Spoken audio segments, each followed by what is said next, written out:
दोस्तों, पिछले श्लोक में श्री कृष्ण अर्जुन को कर्म कितना पावरफुल है इसके बारे में समझा रहे थे।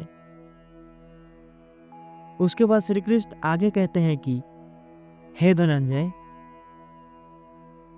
तू आसक्ति का त्याग करके सिद्धि असिद्धि में सम होकर योग में स्थित हुए कर्मों को कर, क्योंकि समतो ही योग कहा जाता है। समतो का अर्थ क्या होता है? इसका अर्थ होता है मन की समानता, समभाव या स्थिरता, जो सुख दुख, लाभ हानि और सफलता असफलता जैसे विपरीत परिस्थितियों में कभी भी विचलित न होकर मानसिक संतुलन बनाए रखता है। यानी दोस्तों, यहाँ पर श्री कृष्ण कह रहे हैं, तू अपने मन के लगाव को छोड़कर पूर्ण रूप से अपने कामों को कर।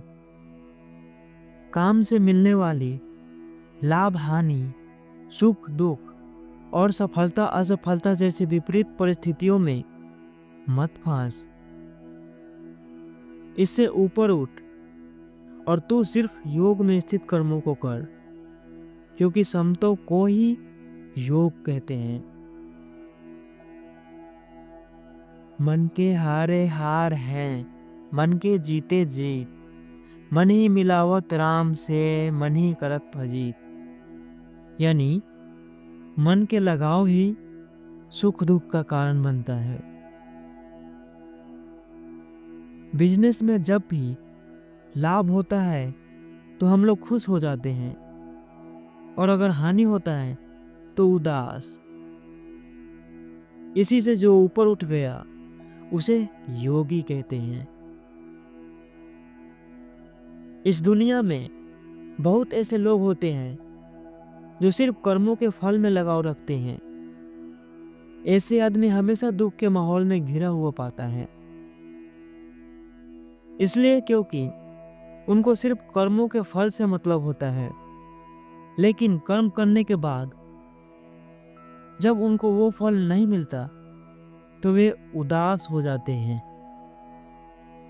लेकिन जो लोग सिर्फ कर्म करते हैं और फल की चिंता नहीं करते, यानी वो सिर्फ अपना कर्म करते हैं, उससे मिलने वाली फल की चिंता भगवान पर छोड़ देते हैं, तो ऐसे आदमी कभी भी दुख के माहौल में नहीं फंसता।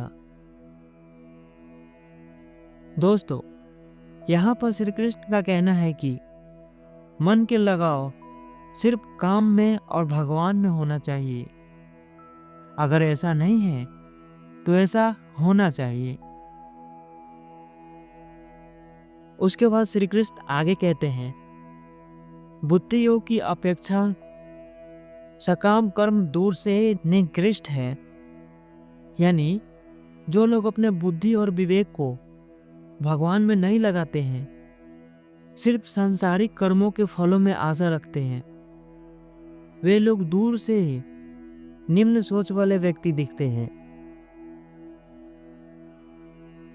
इसलिए हे धनंजय, तू बुद्धि योग का आश्रय ले ले, क्योंकि जो सिर्फ कर्म से बनने वाले फल को चाहते हैं, ऐसे लोग दूर से ही गरीब दिखते हैं। दोस्तों, श्री कृष्ण का कहना है कि हमें सिर्फ कर्म करने पर ध्यान देना है। मन और बुद्धि को हमेशा भगवान में लगाने की कोशिश करना चाहिए, और फल या परिणाम की चिंता कभी नहीं करना चाहिए। ऐसा इसलिए क्योंकि सोच पर देखिए, अगर आपने कर्म किया है तो फल भाग कर जाएगा कहाँ?